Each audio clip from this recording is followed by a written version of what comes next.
ಈಗ ನನ್ನ ಮತ್ತೊಂದು ಪ್ರಶ್ನೆ ಏನು ಅಂದ್ರೆ, ರಾಮ್ ಹಿಂದೂ ಧರ್ಮದ ಫೇಸ್ ಆಗದಿಕ್ಕೆ ಕಾರಣ ಏನು? ಏನಕ್ಕೆ ಯಾಕೆ ಕೃಷ್ಣನ್ ತೋರ್ಸಲ್ಲ ನಾವು?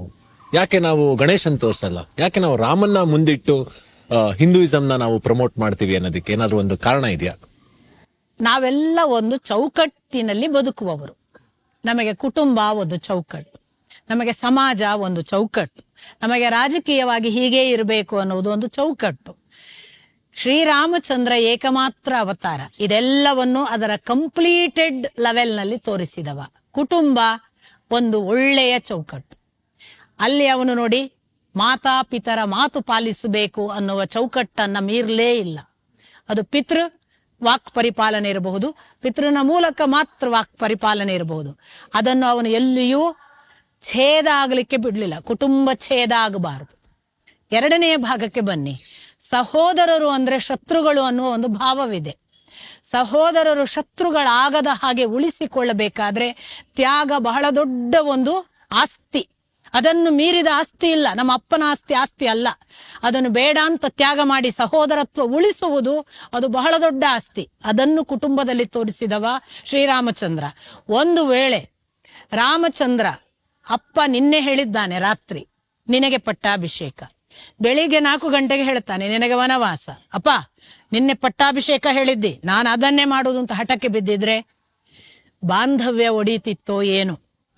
ಅಲ್ಲಿ ತಂದೆ ತಾಯಿ ಒಡೀತಿದ್ದಿರಬಹುದು, ಕುಟುಂಬ ಒಡೀತಿರಬಹುದು. ಅದನ್ನು ಮಾಡಲಿಲ್ಲ. ಹೋಗಲಿ, ಭರತ ಹೇಳಿದ ಬಾ ನೀನೇ ಪಟ್ಟಾಭಿಷಿಕ್ತನಾಗು. ಇಲ್ಲ, ಅಪ್ಪ ಅಮ್ಮನ ಮಾತು ಮೀರುವುದಿಲ್ಲ, ನಾನು ಮಾಡಿಯೇ ಬರುವುದು 14 ವರ್ಷ ವನವಾಸ. ಹಾಗಂತ ಭರತನಿಗೆ ನೀನು ಹೋಗು ರಾಜ್ಯಾಭಿಷೇಕ ಮಾಡಿಕೊಂಡು ನೀನು ನಡೆಸು. ಭರತ ಎಂತ ಸಹೋದರ!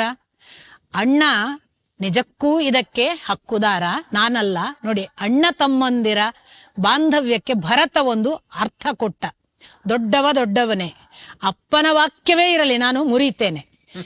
ಎಷ್ಟು ಚೆನ್ನಾಗಿದೆ. ಪಿತೃವಾಕ್ ಪರಿಪಾಲನೆ ರಾಮಚಂದ್ರನಿಗೆ ಬಹಳ ಸೂಚ್ಯವಾದದ್ದು, ಒಪ್ಪಿತವಾದದ್ದು. ಭರತನಿಗೆ ಪಿತೃವಾಕನ್ನು ವಿರೋಧಿಸುವುದು ಅವನ ಧರ್ಮ. ಯಾಕೆ? ಚಿಕ್ಕವನ ಧರ್ಮ ಅದು. ಅವ ಚಿಕ್ಕವನಾಗಿ ತಂದೆಯ ಮಾತನ್ನು ಮೀರಿ ದೊಡ್ಡವನಾದ. ರಾಮಚಂದ್ರ ತಂದೆಯ ಮಾತನ್ನು ನಡೆದು ದೊಡ್ಡವನಾದ. ಕುಟುಂಬದ ಎಲ್ಲ ಗುಣಗಳನ್ನು ತೋರಿಸಿದ ಶ್ರೀರಾಮಚಂದ್ರ ಒಂದು ಭಾಗ. ಇನ್ನು ಸಮಾಜಕ್ಕೆ ಬಂದಾಗ ಸಮಾಜದ ಪ್ರತಿ ಒಬ್ಬನಿಗೂ ನ್ಯಾಯ ಆಗಬೇಕು. ಇಲ್ಲದೆ ಹೋದ್ರೆ ಅದು ಅನ್ಯಾಯ ಆದ್ರೆ ಹೋಯ್ತು. ಒಬ್ಬ ಸಮಾಜದ ವ್ಯಕ್ತಿಯು ತನ್ನ ಬಗ್ಗೆ ಅಸಮಾಧಾನಿತನಾದರೆ ಅದು ಒಬ್ಬ ರಾಜನ ಜವಾಬ್ದಾರಿ ಅಂತ ತೋರಿಸಿಕೊಟ್ಟವ ಶ್ರೀರಾಮಚಂದ್ರ. ರಾಜಕೀಯದ ಒಂದು ನಿಜವಾದ ಚೌಕಟ್ಟಿನ ಗುಣ ಏನು ಅಂದ್ರೆ, ಸಮಾಜದ ಪ್ರತಿ ವ್ಯಕ್ತಿ, ಕಟ್ಟಕಡೆಯ ವ್ಯಕ್ತಿ ಕೂಡ ಸಮಾಧಾನಿತನಿರ್ಬೇಕು. ಅವನು ಅಸಮಾಧಾನಿತನಿದ್ದಾನೆ ಅಂದ್ರೆ ರಾಜನ ಮಟ್ಟಿಗೆ ಅದು ದೋಷ, ಅದು ರಾಜನ ದೋಷ.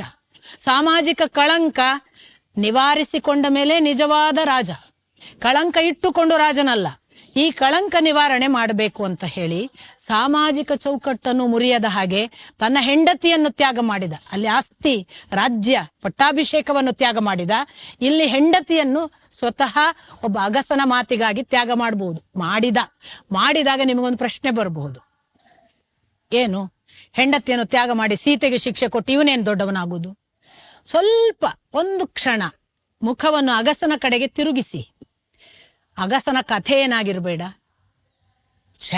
ನನ್ನ ಮಾತಿನಿಂದ ಸೀತೆ ವನವಾಸ ಅನುಭವಿಸುವ ಹಾಗಾಯ್ತಂತೆ ಅನ್ನುವ ಯೋಚನೆಯೇ ಅವನ ಆತ್ಮಕ್ಕೆ ಎಂಥ ಒಂದು ಪರೀಕ್ಷೆ. ಅವನೆಷ್ಟು ಒದ್ದಾಡಿರಬಹುದು, ಅವನೆಷ್ಟು ಶುದ್ಧನಾಗಿರಬಹುದು. ರಾಮಚಂದ್ರ ಹೀಗೆ ಸಾಮಾಜಿಕ ಶುದ್ಧತೆ ಮಾಡಿದ. ಸೀತೆಯನ್ನು ಕಳಿಸುವಾಗ ಇನ್ನೊಂದು ವೈಯಕ್ತಿಕ ಚೌಕಟ್ಟು. ಸಾಮಾಜಿಕ ರಾಜಕೀಯ ಅಲ್ಲದೆ ಈ ಕುಟುಂಬ ಚೌಕಟ್ಟನ್ನು ಮೀರಿದ ಒಂದು ವೈಯಕ್ತಿಕ ವಲಯದ ಚೌಕಟ್ಟು ಇದೆ. ಇದು ರಾಮಚಂದ್ರನಿಗೂ ಇತ್ತು. ವೈಯಕ್ತಿಕ ಚೌಕಟ್ಟಿಗೆ ಬಂದಾಗ ಸೀತೆ ಧರ್ಮಪತ್ನಿ. ಅವಳನ್ನು ಅಪಹರಿಸಿದಾಗ, ಒಬ್ಬ ಹೆಂಡತಿಯನ್ನು ಅಪಹರಿಸಿದಾಗ ಹೇಗಿರಬೇಕು ಒಬ್ಬ ಗಂಡ, ಯಾವ ಮಟ್ಟಕ್ಕೆ ತನ್ನನ್ನು ಅರ್ಪಿಸಿ ಆದರೂ ಅವಳನ್ನು ಬಿಡುಗಡೆ ಮಾಡಬೇಕು, ಅದನ್ನೂ ತೋರಿಸಿದ. ಯಾವ ವಲಯದಲ್ಲೂ ಕೂಡ ಚೌಕಟ್ಟುಗಳನ್ನು ಮೀರದೆ ಚೌಕಟ್ಟಿನ ಎಲ್ಲ ಮೌಲ್ಯಗಳನ್ನು ಅದರ ಪರಿಶುಭ್ರ ಅವಸ್ಥೆಯಲ್ಲಿ ಹೇಗೆ ಕಾಯ್ದುಕೊಳ್ಳಬೇಕು ಅದಕ್ಕೆ ಶ್ರೀರಾಮಚಂದ್ರ ಮಾದರಿ. ಅದು ಹಿಂದೂ ಧರ್ಮ ಕಾಯ್ದುಕೊಂಡು ಬಂದ ಚೌಕಟ್ಟು. ಶ್ರೀಕೃಷ್ಣ ಯಾಕಾಗಲ್ಲ?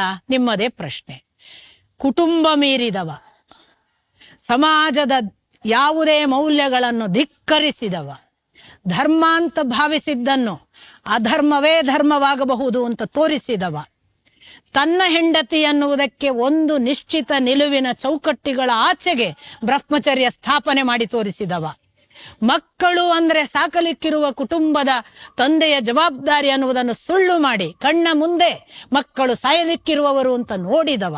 ಶ್ರೀಕೃಷ್ಣನ ಎತ್ತರ, ಶ್ರೀಕೃಷ್ಣನ ವಿಸ್ತಾರ, ಶ್ರೀಕೃಷ್ಣನ ಈ ಸಮಾಜ, ಈ ರಾಜಕೀಯ, ಈ ಕೌಟುಂಬಿಕ ವಲಯದ ಆಚೆಗಿನ ವಿಸ್ತಾರ ಗೊತ್ತಾಗ್ಬೇಕಾದ್ರೆ ತುಂಬಾ ತುಂಬಾ ತುಂಬಾ ಇವಾಲ್ವ್ ಆಗ್ಬೇಕು.